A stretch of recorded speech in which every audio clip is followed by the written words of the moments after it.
Welcome back to another Beer Talk episode of the Craftavore Tastes. And if you have been following the channel and my Instagram over the course of the last couple of days, you'll know that I actually spent this weekend up in Boston, Massachusetts at Beer Advocates' 16th annual Extreme Beer Fest. So wanted to put together just a quick little video to talk about Extreme Beer Fest, my impressions of the event, and then the best beers that I had at the event. Thought that would be kind of fun.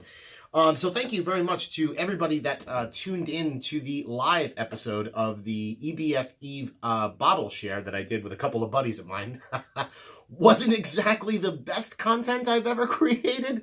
It was a little bit tough. We were kind of in a little bit of a small kind of a hotel room, and the camera positioning was a little bit strange, and yeah, it was a little all over the place. But, you know, hey, if you tuned in, thanks so much. I appreciate it.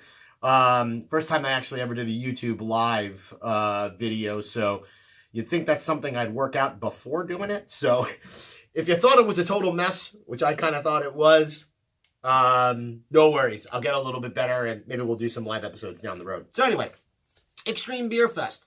Impressions of the event. So this is probably the 5th time I've been to the event. I can't exactly remember now. I've said many times that I actually attended the inaugural event back in 2004. And so obviously these times that I've gone up to EBF, I've seen just an insane amount of change in that festival from what it began as to what it is today. It's literally quadruple, if not quintuple the size. The original EBF was held at the Boston Cyclorama, and it was 35 brewers and a total of 1,200 attendees over 2 days. Now it's actually held at the Seaport in the 4-Point section, or the Seaport section of Boston, which is a huge, massive, almost kind of, you know, convention-sized center. And it had 120 plus breweries and 12,000 attendees over 2 days. So huge increase in scale.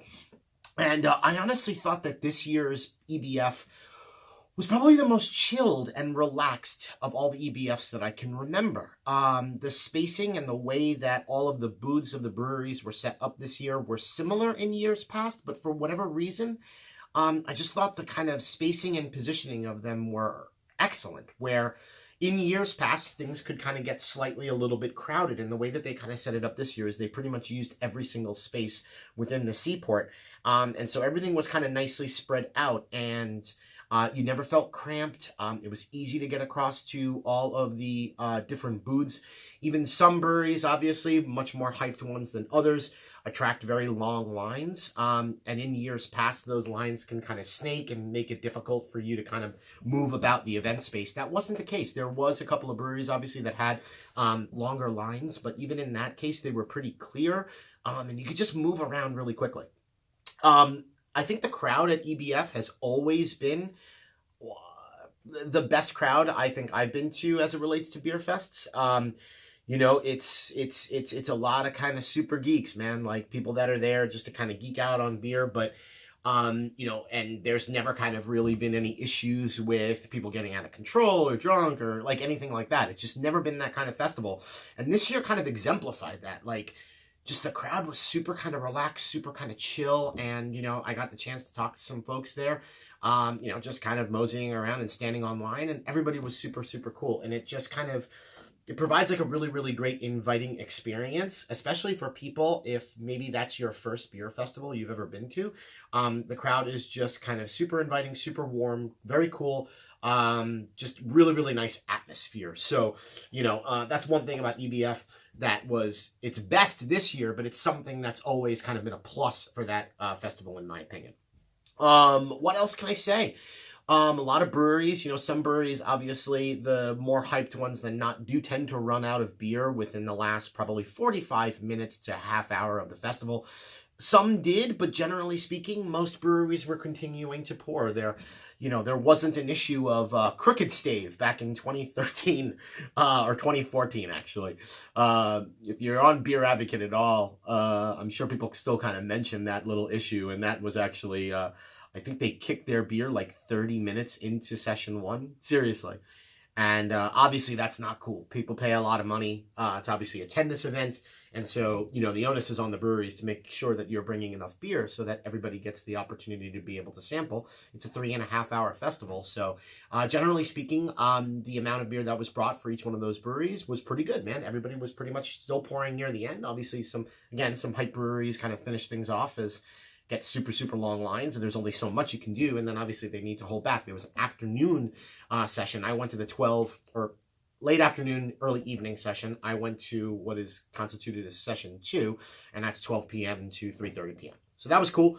But yeah, like, it was a freaking great event, man. I absolutely loved it. It's my favorite beer fest. I've never been out to GABF in Denver. I'm hoping to do that sometime soon, so maybe that will actually replace EBF if I've ever gotten a chance to get out there. So that's my kind of impressions of EBF this year.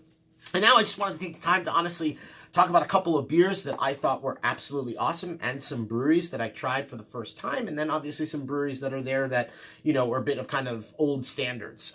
If you watched the Bottle Share live episode, what I kind of mentioned was this was kind of the first year at EBF, and I think this kind of started a little bit more last year, which was a lot of the old standard kind of stalwarts, big breweries, like things like Founders or Cigar City, or breweries kind of like of that nature, like, don't attend really EBF anymore. And I think they've kind of gotten to the point where they're large enough now where perhaps maybe they don't feel the need or the benefit to attend this festival.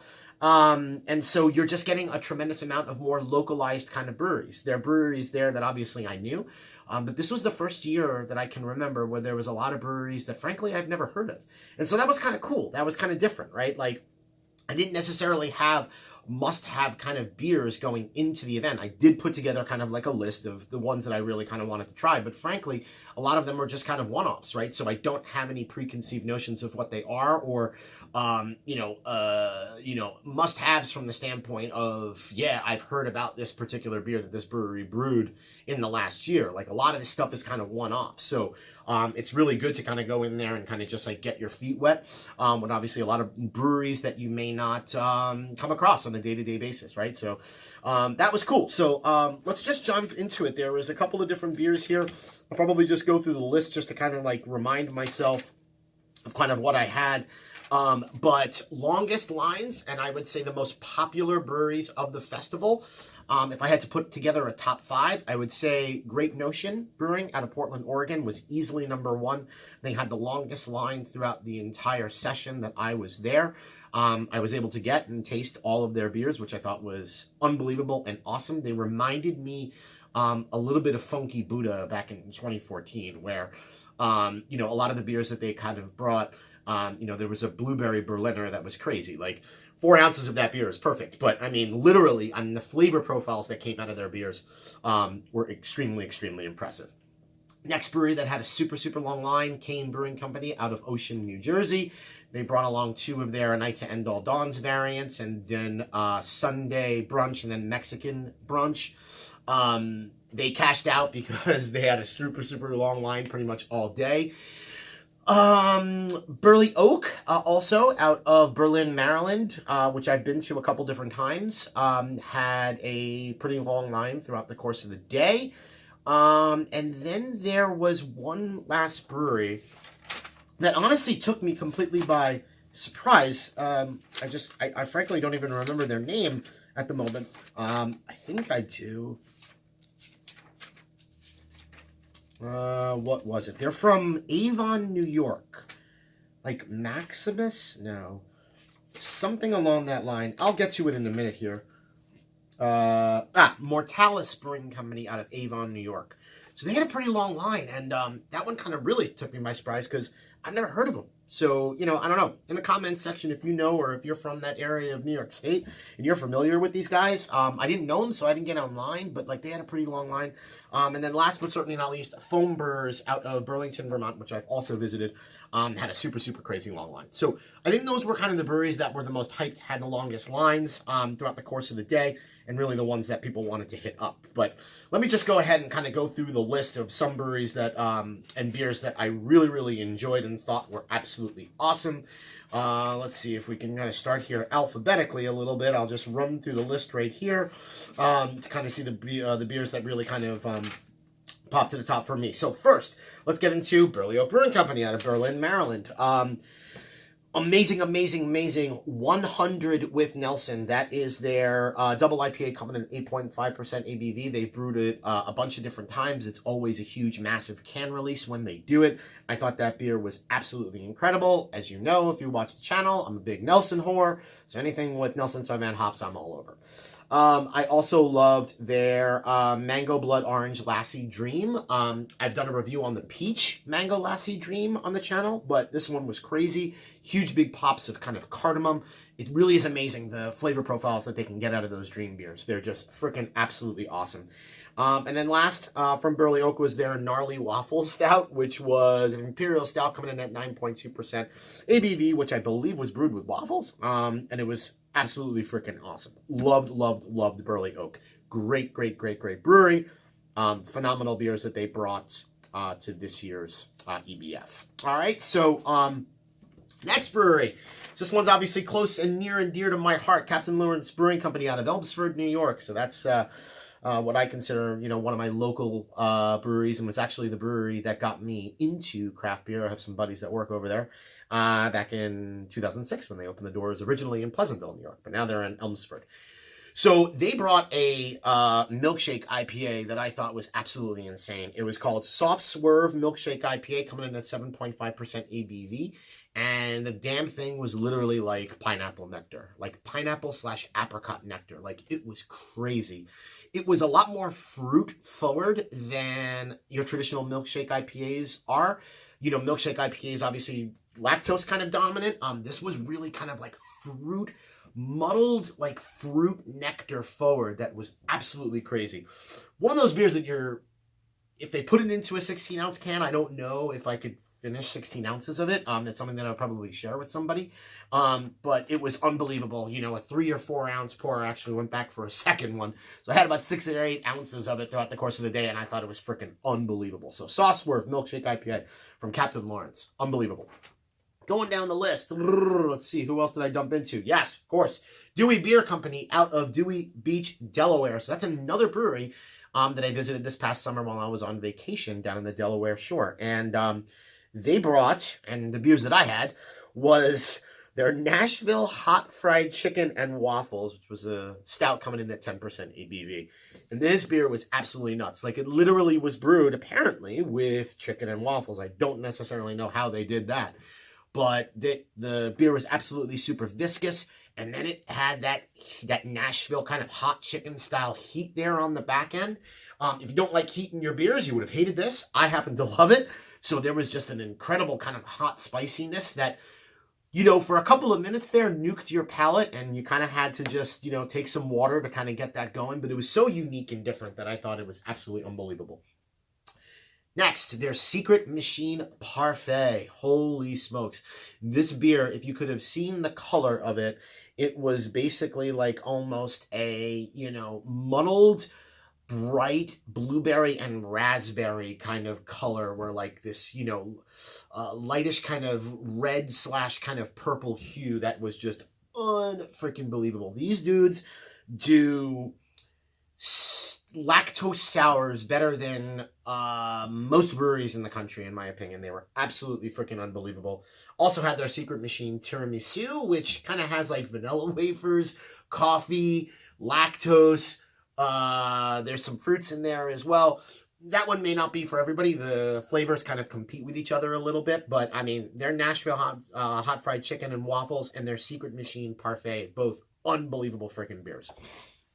Down the list we go. Who else did we jump into? Yeah, so Epic Brewing Company out of Salt Lake City, Utah. So well-known brewery, been around for quite some time. Obviously, most of their beers available on shelves. Probably best known for their Big Bad Baptist variants. And this one, they actually brought a quadruple barrel Big Bad Baptist, Imperial Stout, 12.5% ABV. They had me at quadruple barrel. So, I've seen actually Big Bad Baptist, Big Bad Baptista, now kind of a little bit more on shelves, where it was, in previous years, it was a bit more of kind of like a hype beer. But that quadruple barrel had me calling. We went over there and we had it, and it was actually incredibly freaking awesome. Super, super, super good. Who else did we go to? So down the list, keep on going. Oh, here's an old stalwart that I thought was awesome that they still decided to attend, because as I mentioned in the beginning of this video, a lot of these bigger size kind of breweries have kind of walked away from kind of EBF, or maybe perhaps they just, again, kind of don't see really the benefit of attending. But Firestone Walker Brewing Company out of course, Paso Robles, California. So Firestone Walker brought in a bunch of different beers. The beer that I had from them specifically was Mole Merkin, so a mole variant of Velvet Merkin. Imperial Stout coming in at 8.8% ABV. And again, I like spice in my beers, right? So that mole was perfect. It was super, super dark chocolate mixed in with kind of chilies there on the back end. Loved that freaking beer. I didn't have it, but they also brought a barley wine that was designed to mimic a Manhattan. So the distilled spirits drink. Manhattan and an old fashioned. I wish I had it, because that's super, super kind of unique. And if you've seen kind of Firestone Walker these days, they also put out a Dark and Stormy, which is available in 12-ounce bottles these days. So they're kind of doing some interesting things as it relates to blending kind of beer styles with different types of spirits recipes, which I thought was pretty cool. I did not get to Foam. They're kind of next on the list. Unfortunately, I've been up to that brewery, so I kind of skipped it. There was obviously just one of the longest lines of the entire festival. So let's keep on going kind of down the list. Yeah, so Great Notion Brewing, I did and was able to have there. They brought 3 separate beers. They brought a Berliner Weiss called Blueberry Muffin. That was one that I was telling you previously. 5.5% ABV. The blueberry just kind of popped on that freaking beer. Like, yeah. It was one of those beers where I said it tasted or reminded me of Funky Buddha, because back in 2014, when Funky Buddha bought their Last Snow, their No Crusts, things like that, they blew my mind, because those beers literally, while gimmicky, and pre-pastry stout or pastry style kind of beers, those beers literally tasted like what they were meant to. Like, No Crust tasted like a white bread PB&J. Like, not, manufactured or fake or anything like that. It literally tasted like that stuff. And that blueberry muffin beer from Great Notion was like that. You got like a little bit of kind of crustiness from like what you would imagine would be like the, the pastry or the kind of bread, and then that overwhelming pop of just like fresh blueberries. Awesome. Also had their double stack Imperial Stout at 11% ABV. I thought that was phenomenal. And their Guava Monkey, which was a New England style IPA, coming in at 7% ABV. Freaking super awesome. I thought they were incredible, and probably, again, the festival's biggest star. All right, moving down the list. Also decided to go, so this is actually the first brewery that I hit up when we walked in. They were on my list of ones that I wanted to try, because they are based out on the West Coast in LA. This is Highland Park Brewing. I literally stumbled upon them because we walked in and they were directly to the right, and I was like, oh, perfect. So that was the first brewery that we kind of hit up. What did I have from them? So I had their Double Dry Hop Losing Control, which is a New England style IPA, coming in at 8% ABV. Thought it was absolutely freaking awesome. Also, I had Horace Aged Ales from Oceanside, California. So they were a little weird in the sense that they were actually just pouring out of bottles, which not a whole lot of breweries do. Most breweries bring up the jockey box and, have sixtels and stuff like that. These guys were kind of pouring out of, like their 22-ounce bombers, which was okay. They didn't really kind of have like any of the beer names kind of displayed. So yeah, I thought their kind of setup was, didn't look like they put too much time and effort into it, but the beers were good. I actually ended up they brought 3 Russian Imperial Stouts, which I thought was kind of interesting, all pretty high on ABV. 13.9, 13.2, and 15.7. I ended up having the proper dose, and I thought it was freaking awesome. I thought those beers were really, really good. I just thought that their kind of presentation, at the actual event itself could probably be a little bit better. Next, Interborough Spirits and Ales. So stopped by there and actually ended up having their Buschberg German Pilsner.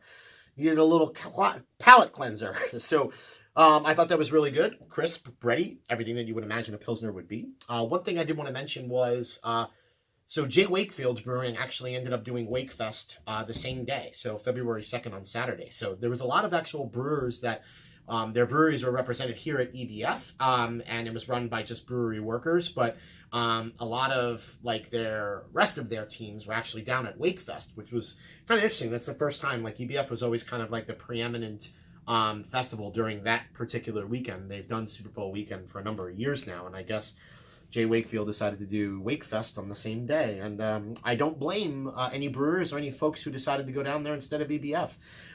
Frankly, February in Miami is a shitload better than February in Boston. All right, next. Jack's Abbey. So Jack's Abbey out of Framingham, Massachusetts, and Springdale, which is their ales brewery that they opened up just a couple of years ago. I had their gingerbread barrel-aged Framinghammer, which is a Baltic porter coming in at 12% ABV. Huge fan of Framinghammers. Have had them for like the last 5 years. This was the gingerbread version, and it was freaking awesome. Great beer. Next, Jackie O's, man. Holy smokes. So I got the Port Barrel Dark Apparition, which I thought was absolutely freaking amazing. And then the other beer that I even thought was even better was their Vanilla and Coffee Bean Bourbon Barrel Aged Dark Apparition. So secondary variant of Dark Apparition. Russian Imperial Stout, 12.8% ABV. Huge coffee forward. Nice little kind of sweetness from that vanilla bean on the back end. Literally perfect. Love Jackie O's. Next, Kane Brewing Company out of Ocean, New Jersey. Again, as I mentioned earlier, super hyped. I had everything they had. I had their A Night to End. Actually, no, sorry, I lied. They brought 2 A Night to End All Dawns variants. I had the A Night to End All Dawns Peanut Butter Cup, which was crazy. The peanut butter, if you've ever had Smucker's peanut butter and not like a Jiffy or like, a Jif or a Skippy, it tasted like that, like a Smucker's, like a real legit kind of like grainy peanut butter, which just worked in that beer beautifully. And A Night to End All Dawns is probably their most hyped beer. It's a Imperial Stout coming in at 12% ABV. I also had their barrel-aged Mexican Brunch, which is an Imperial Porter at 11.4%. Unbelievable. Again, Mexican Brunch, of course, so a little bit of kind of like those hot chilies and spices going on there in the back end. And then their Sunday Brunch, which is just their Imperial Porter, very extremely coffee-forward. Kane killed it. Unbelievable.